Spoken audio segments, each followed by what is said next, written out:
in the Chinese city of Tianjin, the host place for this summer's Summer Davos. We follow the news and broader narratives to create a shared future.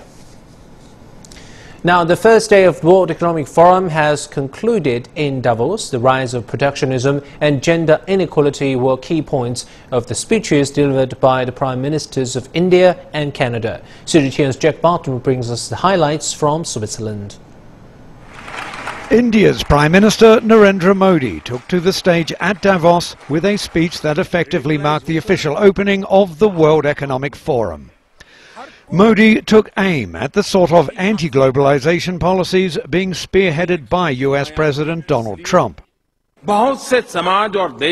Many societies and countries are becoming more and more focused on themselves. It feels like the opposite of globalization is happening.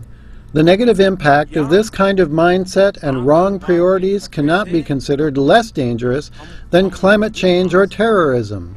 It was a theme echoed by Canada's Prime Minister Justin Trudeau, who made a major announcement on a trade deal the US has pulled out of. Canada and 10 other remaining members of the Trans-Pacific Partnership concluded discussions in Tokyo, Japan, on a new, comprehensive and progressive agreement for Trans-Pacific Partnership.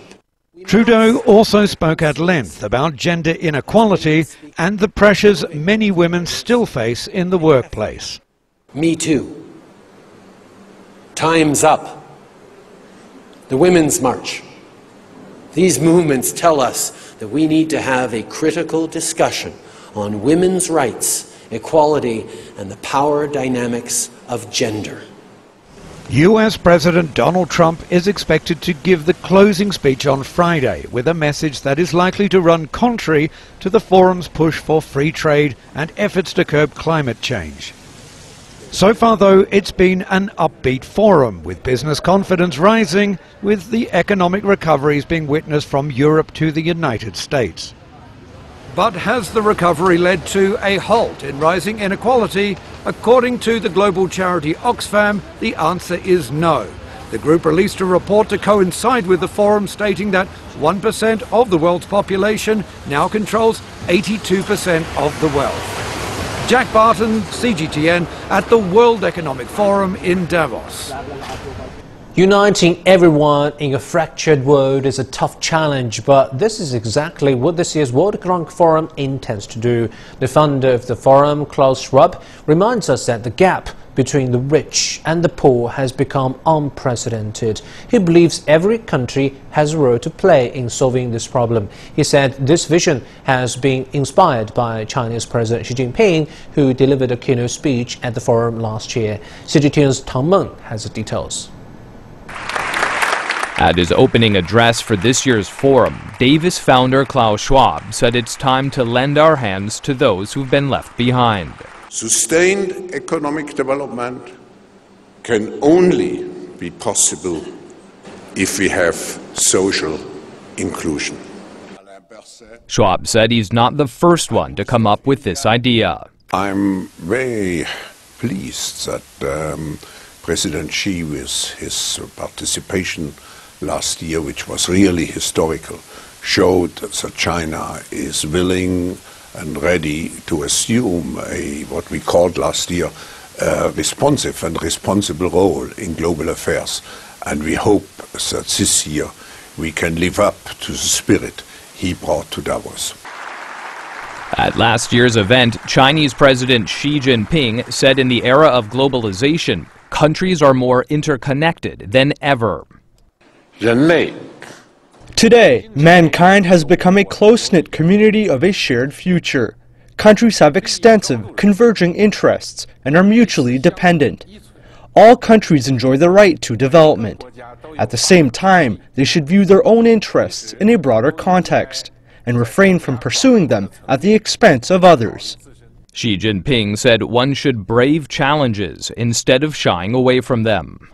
Xi also said to secure a better future for mankind, it's important for countries to coordinate their development. To To achieve more balanced development and ensure that the people have equal access to opportunities and share in the benefits of development, it is crucial to have a sound development policy and model and make development equitable, effective, and balanced.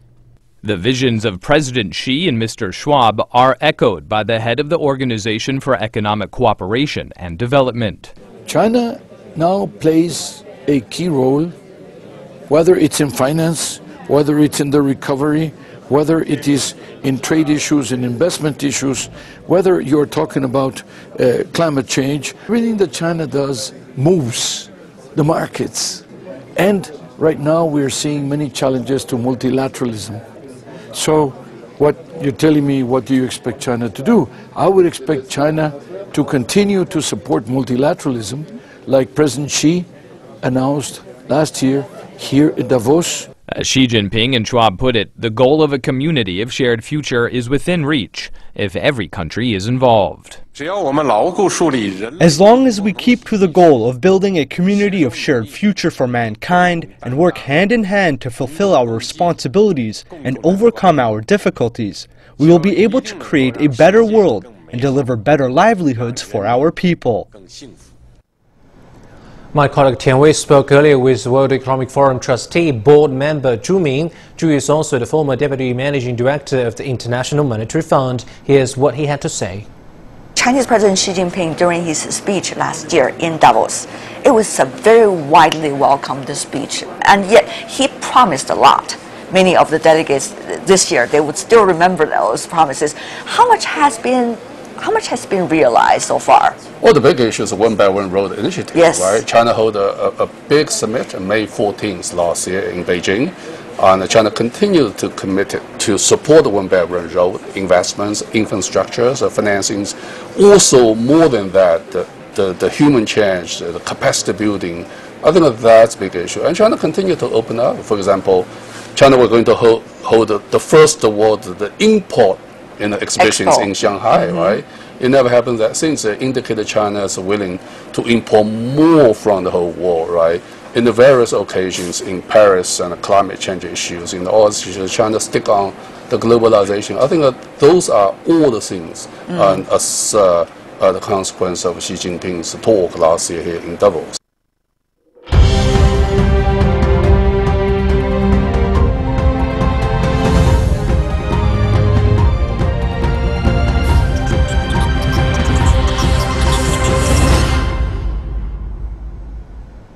Now we're joined by Cheng Lei in Davos, Switzerland, and Cui Hao in Tianjin. Guys, Cheng Lei, what's the latest for us today in Davos? Hey there, Junfeng. I think you can tell by the bags under my eyes that I've been surviving on very, very minimum sleep over the last few days. But I am really, really hyped up because just this morning already I have been holding terrific conversations with two people. One is the Portuguese economy minister telling me how investors, especially post-Brexit, are flocking to the country and how their exports, their technology sectors are absolutely booming. And then a really interesting chat with Tony Fernandez, the man who really made flying affordable in Asia, the founder and CEO of AirAsia, telling us about the exciting prospects of facial recognition for boarding airplanes. So we can't wait for that. And I'm going to show you a tattered piece of paper. This is my crazy schedule for Wild Wednesday. Look at this, because we are now in the thick of WEF, and that means a lot of people to talk to, a lot of lives to do, including in 2 hours' time, China's Liu He, the big economic engineer for China, and he's going to be presenting at the forum. So there's going to be so many people there. The registrations ran out 2 days ago, and we're going to be there to give you the latest from that speech. And with me right now to tell us the latest about the world economy is the chief economist at IHS Markit, Mr. Nariman Baravesh. Great to have you on the show. Thank you. And I hope you're enjoying Davos so far. Yes, indeed. So the IMF is warning against complacency at a time of synchronized global growth. And you came out with a report at WEF saying that growth is indeed positive. So how do we keep up this momentum and fix those structural roof leaks, as it were? Well, that is the big challenge, because we now have good growth, and so now is the opportunity to, in fact, address some of those structural challenges. Whether we do or not, of course, is a different story. But the good news, the very good news is this recovery is now broad-based, whereas just a few years ago it was China, U.S., Germany. Now it's a lot of countries and many emerging markets other than China beginning to do quite well. So this is very good news. But often what happens is when times are good, the pressure for structural changes and structural reforms tends to diminish. So let's hope that doesn't happen this time around. What do you think the message from China is going to be? We've got a record delegation here, a lot more Chinese companies using this as a platform for internationalization. Chinese leaders recognize the importance. Well, clearly I think this year it's a follow-on from what President Xi Jinping said last year in terms of China's role as a leader in globalization. So I think this is more sort of the implementation phase of following through with a lot of what President Xi was saying last year. But the message coming out seems to be, especially after Modi's speech, is that growth is good, but globalization is divided. And how concerned are you about, the different types of nationalism, and especially with Trump coming in and then the tariffs news that came out yesterday? Well, I think the worry is that in the developed world, globalization hasn't benefited everyone. There's large groups of people in the UK and the US that haven't benefited. So the challenge is, how do you help these people? You train them, you provide, good growth so that there are jobs there for them. But training, education are crucial. And here, I think both the US and the UK haven't done it anywhere near as well as they should. Let's talk about China. For months the headlines have been China's debt problem, China's deleveraging process, and you actually had that down as one of the shocks to the system were it to worsen. And the Chinese securities regulatory official actually coming out in Davos and saying that we recognize we have a big debt problem, we are now reducing that. Your thoughts? Well, I think that it's very good news that the authorities in China do recognize that this is a big problem. The issue always is when you try to reduce debt, you hurt growth, and that can be a problem in terms of social sort of cohesion, in terms of unemployment going up. And so, from that perspective, it's a risky situation. I think China can manage it, but it is one of the risks out there in the global economy that if they're perhaps too aggressive in terms of deleveraging, that might hurt China and the rest of the world. And in terms of the conversations that you're holding here, what have been some of the most inspiring moments or quotes, if you like? Well, I think the good news is everybody seems very optimistic, which is obviously a big change from last year. But this is my 10th year at Davos, and this is the most optimistic I've seen it. So it's that sort of sense of feeling good, of hopefully doing some good as well, that's coming through the conversations. Great. And on that upbeat note, we're going to end our conversation. Thank you so much. Enjoy the rest of your time here. That was Mr. Nariman Berevesh, who is Chief Economist at IHS Markit. So, Junfeng, with this bit of paper in mind, I'm going to rush off to my next fun conversation. Back to you, Junfeng. Yes, I know it's very early morning there. It's still very cold. I see all the snow in the background, so take good care. Enjoy your day, Cheng-Lei. And let's go to you, Cui Hui-ao, in Tianjin. I know that Tianjin built a dedicated structure, a building just for the Davos, and it's a huge event for Tianjin. So what do you have for us? For sure, I've been in Tianjin for a couple of days and the weather is getting warmer and warmer, which is a good news. So like you said, Tianjin has hosted the World Economic Forum Summer Davos 5 times over the past decade. And in so doing, it has been able to enhance its partnership with the host of this week's annual WEF meeting, whilst strengthening its presence in a number of key areas. And earlier, my colleague Zoe visited Tianjin recently to get a sense for the development and prosperity the forum has given rise to. Here at the busy Tianjin port, 150 million containers were either shipped here or transferred to other parts of the world last year.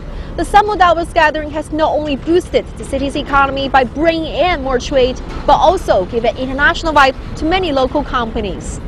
The Tianjin Port Group was admitted to the World Economic Forum's community of global growth companies in 2007. It has become an active participant in both the summer and winter Davos since then. It has helped drive its growth and form the basis of its future. 通过这些论坛， It brought us a global vision and inspiration for the reform and development of Tianjin port. Through those forums, we have been able to take the pulse of the global economy, shipping sector and trade. It's been very helpful in guiding us in planning the layout of the port, an extension of our businesses. In 2007, the World Economic Forum established the annual meeting of the New Champions, better known as Summer Davos. The meeting is held annually in China, ordering between the cities of Dalian and Tianjin. And it's a platform which has helped to stimulate a lot of international interest in host cities. Every time I go back to Dalian or Tianjin, it takes me a day or two to orient myself with all the changes and construction and development. But also what's been great is to see some of the local companies who started out as maybe little giants or small, medium-sized enterprises really become globally significant. Companies like Newsoft out of Dalian or other companies. It's been great to see those companies benefit from their globalization and their international activities. And Tao is among the local companies which has enhanced its international profile over the years. With the help of the forum, the Fortune 500 company is now transforming itself into a more globalized, innovative and cooperative business. Through the platform of Davos, we have built ties with many Fortune 500 countries, including Louis Dreyfus. Through cooperation with those companies, we now have 3 companies in the United States. We also have branches in Europe, Africa and Asia. Our global network layout has been improved, and our cooperation with world-class companies has been greatly enhanced. Tianjin is down to host the next annual meeting of the New Champions this summer. The local organizers hope it can inject more vigor into the city's economy and give it even more global appeal. And with me to talk more about this topic is Professor Peng Zhiwei, a member of the Preparatory Office for the Summer Davos since 2010. Thank you, Professor, for joining us. You've been working very closely with the WEF organization for many years, and you've witnessed this integration between Summer Davos and China, and many say the integration is becoming deeper and deeper. What do you think are some of the key messages China is sending to the world? According to my understanding, I think the key message China is sending to the world is to acquire development through cooperation, therefore to build a shared destiny community. Like President Xi gave that speech last year at the Winter Davos, that he mentioned this community of shared future. Let's talk about the port of Tianjin, which is the largest in northern China, and it's also geographically it's the maritime gateway to Beijing. What are some of the advantages you see in Tianjin port compared to other ports in Asia Pacific? The comparative advantage of Tianjin port is wide-ranging, such as its huge turnover capacity. It's a it's convenient transportation connection to the other regions in China.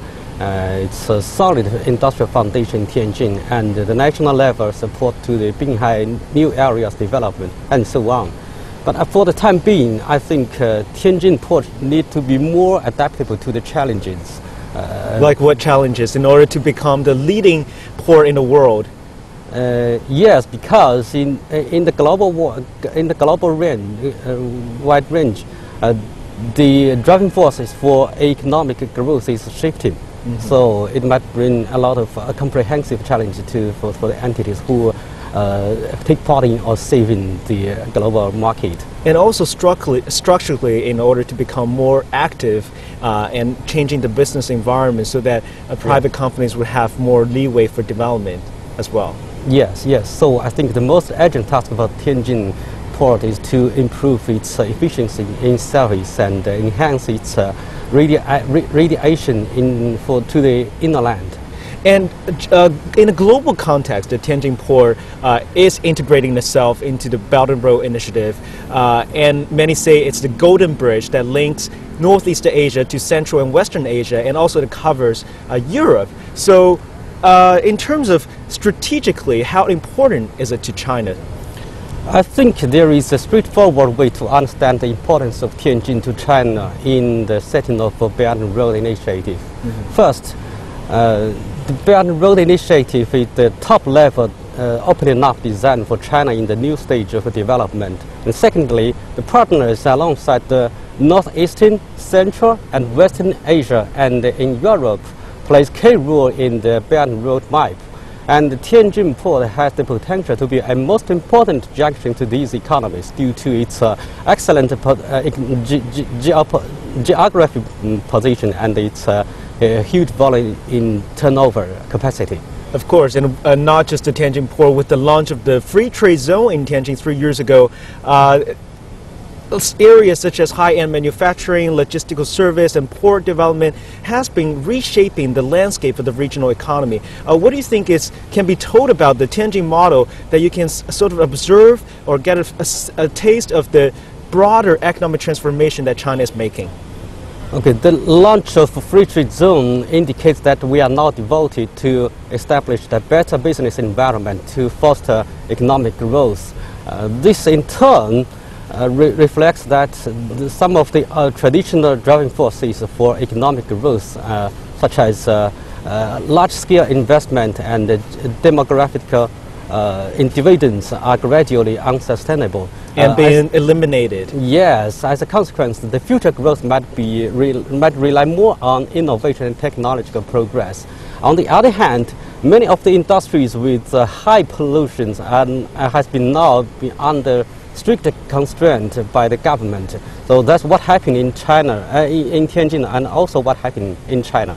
Thank you, Professor Peng Zhiwei. That was Professor Peng Zhiwei, Associate Professor from the Nankai University, also a member of the Preparatory Office for Summer Davos since 2010. So like he said, Tianjin is all about reform and innovation. And the Summer Davos is not just a channel for economic leaders to connect, but also a window to portray a vivid image of the city to the world. And tonight's program, I talked to Mr. Che Wei, also the Vice President of Danfoss China, a world leader in clean energy, to get his perspective on the green development of Tianjin. Back to you, Jingfeng. Thank you, Cui Huiao. Now we go live to the World Economic Forum in Davos, where Jimmy Qin, the president of Asian Infrastructure Investment Bank, is giving a speech. And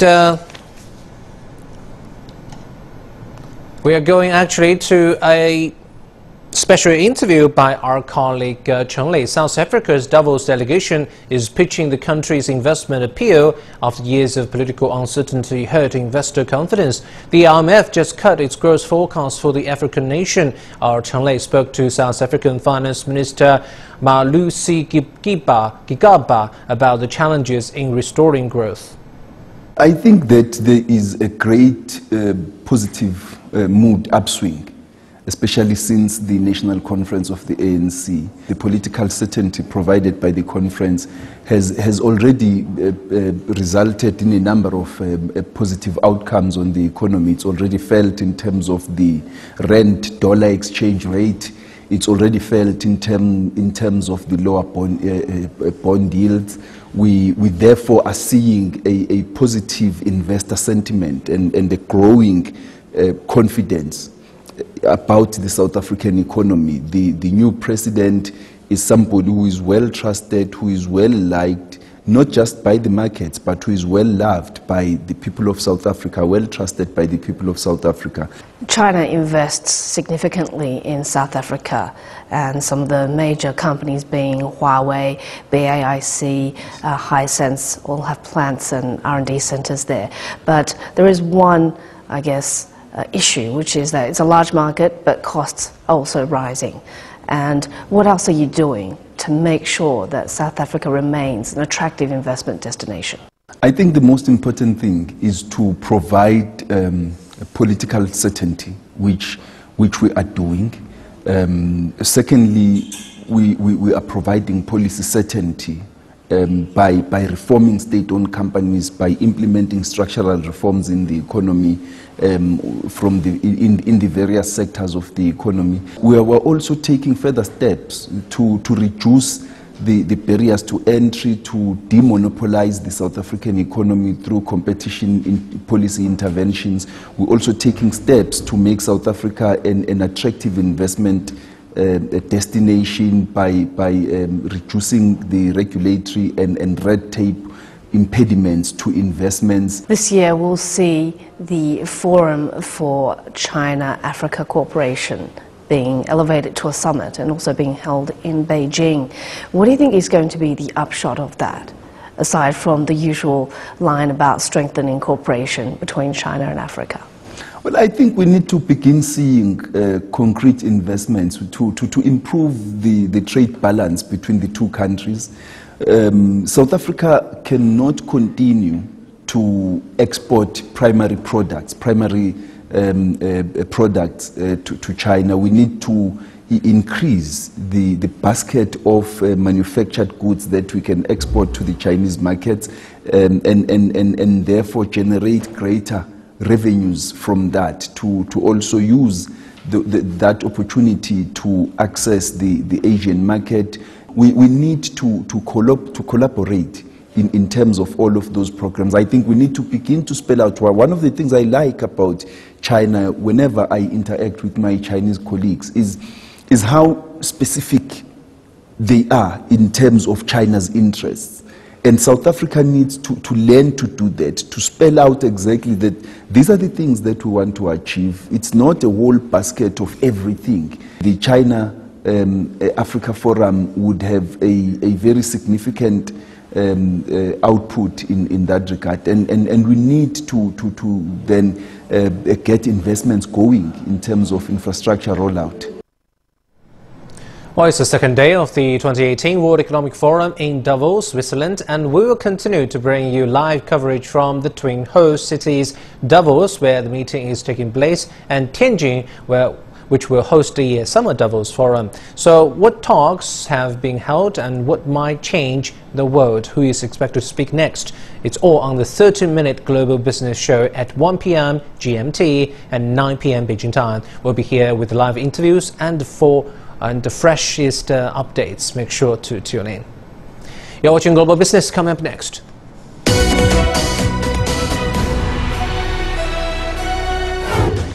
Chinese President Xi Jinping presides over a meeting on deepening reforms in China, including the treatment of skilled workers and trade dispute settlement mechanism.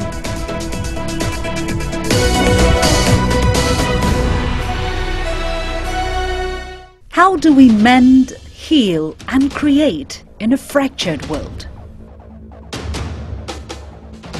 More than ever, the World Economic Forum 2018 brings together diverse attendees, not just political and business leaders, but also scientists, inventors and NGO representatives.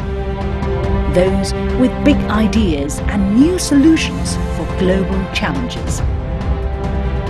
Join our team in the Swiss town of Davos and the Chinese city of Tianjin, the host of this year's Summer Davos, as we follow the new and broader narratives to create a shared future. From Winter Davos in Switzerland to Summer Davos in China, our special coverage from Davos to Davos all week starting January the 22nd, only on CGTN. What starts from a simple idea evolves, multiplies, grows into a wave of innovation, stories of success, and of inspiration. New Money. Only on CGTN.